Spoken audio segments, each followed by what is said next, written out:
Welcome to Foundations of Leadership Positive Assumptions. Did you know your brain is attracted to negativity?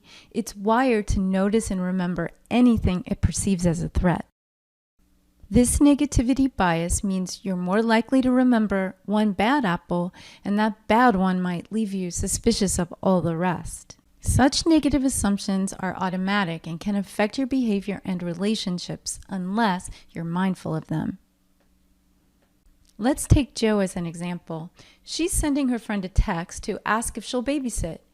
When her friend doesn't text back right away, she assumes she doesn't want to help. The more she thinks about it, the madder she gets. She thinks it's rude that her friend didn't call back and fumes over the times she babysat for her friend's colicky baby. This way of thinking is called a negativity spiral. It's dangerous because the more you focus on a negative thought, the more resilient it becomes. The negativity spiral makes us blind to other possibilities. For Jo, her experience with one bad friend who did avoid her calls caused her to be suspicious of all her friends. That negative assumption had resiliency. Because of this, she wasn't open to the possibility that her friend was sick in bed with the flu, and worse, it prevented her from supporting her sick friend.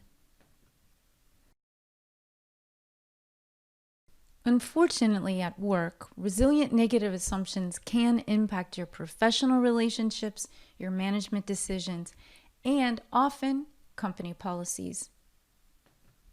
Have you ever had a sense of dread at the sight of a colleague, like you wanted to walk in the other direction or fake an urgent meeting? Maybe you can relate to Bob, a victim of resilient negative assumptions. He had been avoiding Munira, but today she went right into his office to surprise him with the data he needed for a last-minute report. His negative assumptions prevented him from delegating this task to Munira, a willing and capable member of his team. As this story illustrates, negative assumptions can inhibit your ability to be effective unless you make a conscious effort to overcome them.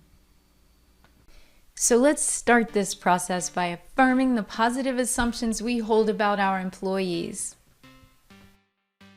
Are you ready? Say it with me. We believe most people have integrity, work hard, commit to their objectives, are responsible, make good decisions, are capable of directing their own behavior, are not passive players, and want this organization to succeed. These characteristics are true for about 95% of the workforce.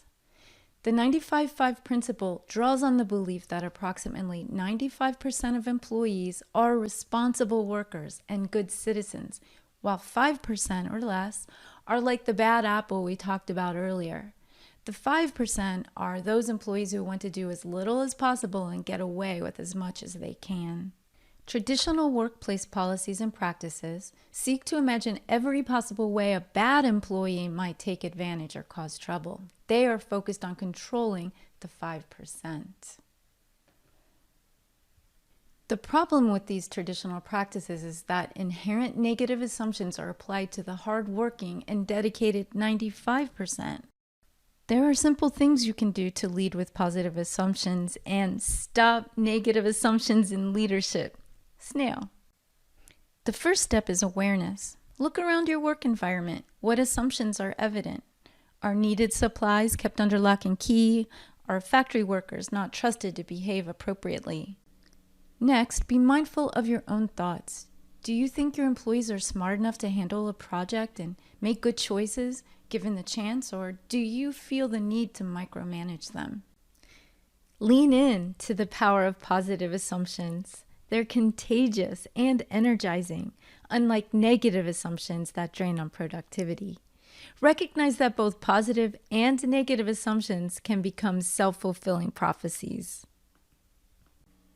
Act intentionally. Consider Bob, a leader who, in an effort to drive a positive work culture, made a bold statement. He announced at an all-hands meeting that he expected everyone, whether a plant worker or a member of the leadership team, to act like an owner.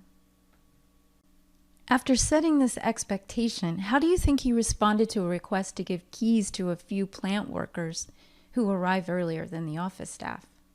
Walk the talk. Let's say Bob walked the talk. This means he would have made a conscious effort to recognize resilient negative assumptions he holds about factory workers. He also would have contemplated how his decision on this issue might impact efforts to drive a more engaged workforce. Let's dive a bit deeper. Let's say it's possible Bob's immediate reaction was to decline the request. If he reflected on this impulse to say no, he might uncover the resilient negative assumption that factory workers can't be trusted in the plant without supervision. Once he notices this inherent belief, he's on the right path to leading with positive assumptions. One important reason for this is that neuroscience shows simply noticing a negative reaction can turn on higher order thought processing, giving Bob and all of us the chance to rewire our brains for positive assumptions. Let's review the key takeaways from this course. Leading with positive assumptions is key to driving an engaged workforce.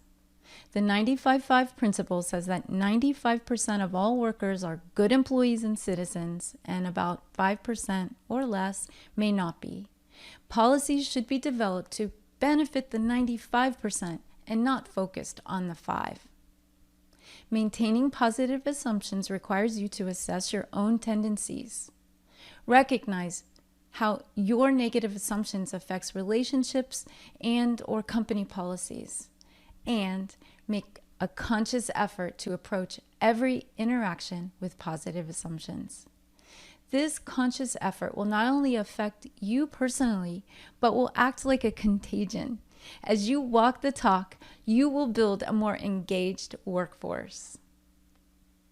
Thank you for watching this video on positive assumptions.